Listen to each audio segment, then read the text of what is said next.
Premier NBA draft analyst, host of Chad Ford's NBA Big Board podcast, and associate professor at BYU Hawaii. Chad Ford joining us now on the Deseret First Credit Union Hotline. Chad, welcome to BYU Sports Nation. Hey, thanks for having me on, everybody. Hey, a lot of people are interested about your ties to BYU Hawaii, so can you tell us more about that before we jump into the Yoeli Childs conversation?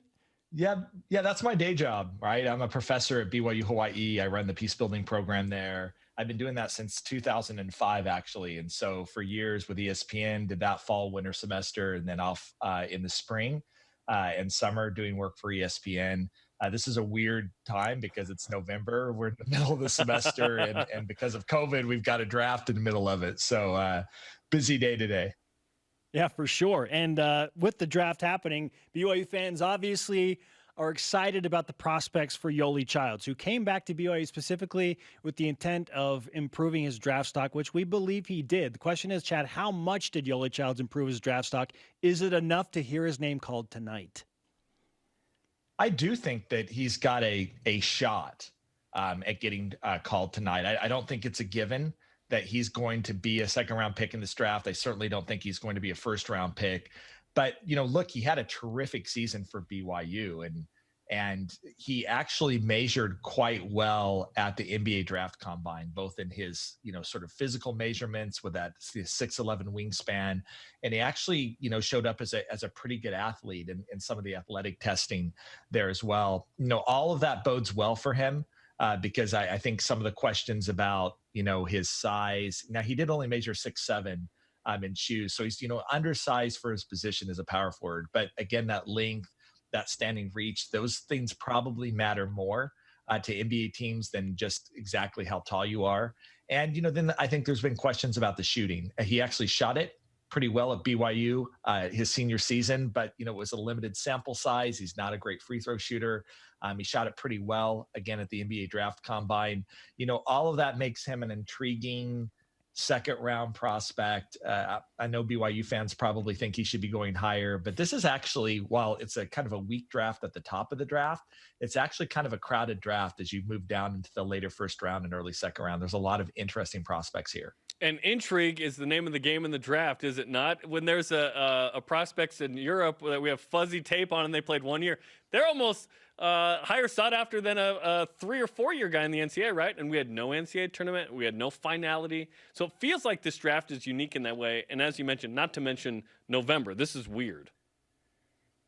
Yeah, it is weird. And you're absolutely right. I mean, some of it is intrigue and upside. Some of it is just all the analytical models tell us that a player at 19 who's playing well is more valuable than a player at 23 or 24 that's playing well, that there's sort of an expected growth every year as a college basketball player. And especially given the fact that a lot of the top players leave after their freshman year to go play, it means that by the time you're a senior, you're kind of dominating either players that are significantly younger than you, or, the talent has sort of weeded itself out of college basketball. And so I think teams take that big production in your junior and senior year with just a slight grain of salt. And again, the analytics have really pointed to this in the draft, that a guy that's averaging 10 points a game as a freshman might be more valuable long-term than a guy that's averaging 20 as a senior.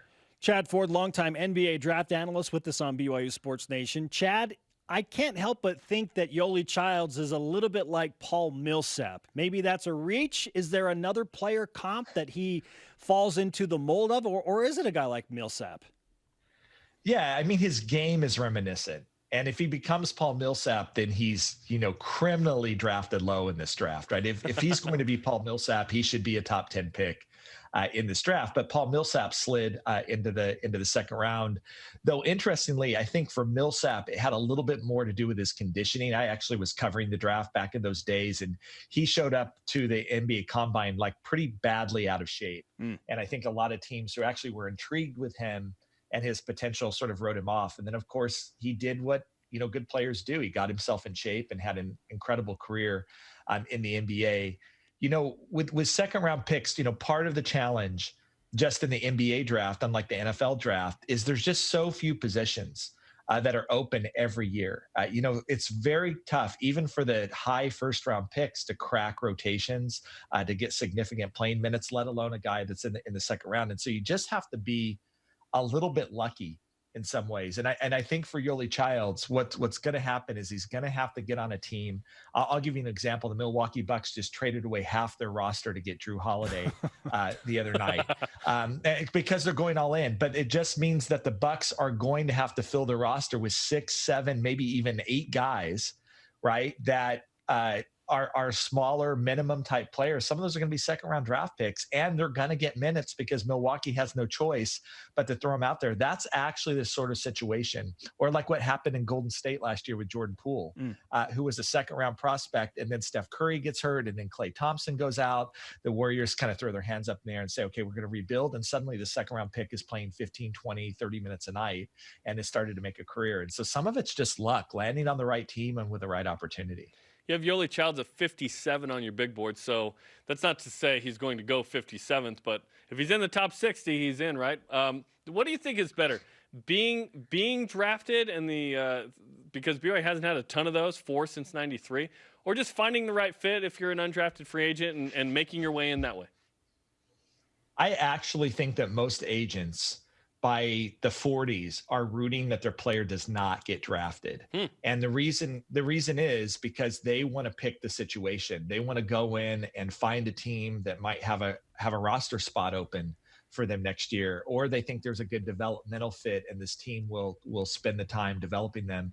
And you have no control in the draft, right? You go wherever teams go. And as you'll look at the second round of this of our mock draft, there's teams with 3 second round picks, and then they have 2 first round picks. They're not going to add 5 rookies to their roster. Now they may try to trade them and move them around, but they may just sort of be stuck with them, and then they're going to get cut in training camp, and that's going to be the end of it. And it's not for any fault of what the player did. And so absolutely, if I was Yoeli Childs' agent right now, I would hope that he doesn't get drafted, that we get him into the right training camp situation. Though, again, this is going to be a super weird year because there's not going to be summer league. There's not going to be those sort of rookie camps that we're used to. I mean, we're just going to kind of be rolling in to the next season because of COVID and everything that's happening again. It's going to make it even harder. Chad, we know you're a super busy guy, but that doesn't mean you haven't put out some outstanding publications and material for BYU fans and basketball fans, for that matter, to find. Question is, where do they find it to prepare for the draft and the future of basketball? Yeah, so I have a website, NBABigBoard.com, and you can see our mock drafts and what have you. And most of my work this year has been via podcast. So if you go to Chad Ford's NBA Big Board, you can get that on Apple. You can get that on Spotify, wherever you get your podcasts. We've been doing a podcast today, bringing on a lot of guests. Breaking down every player in this draft. I know there's not a lot of time left, but if you want a primer before tonight, listening to the mock draft 3.0 or Big Board 4.0 will probably get you where you need to get if you want to sound knowledgeable to your friends when you're watching the draft tonight. And we're doing live draft tonight as well through Locked On Live. If you want to follow along with David Locke, who's the voice of the Jazz, and myself as well, as we're going to break down every pick of this draft live as it happens. Outstanding stuff. Cannot wait. Chad, thanks so much for taking some time out of your busy day, and I hope that you're watching the draft on the beach tonight. All right. Take care, guys. Thanks, Chad. Chad Ford on the Deseret First Credit Union Hotline. Deseret First, you know why we show how. He's legit.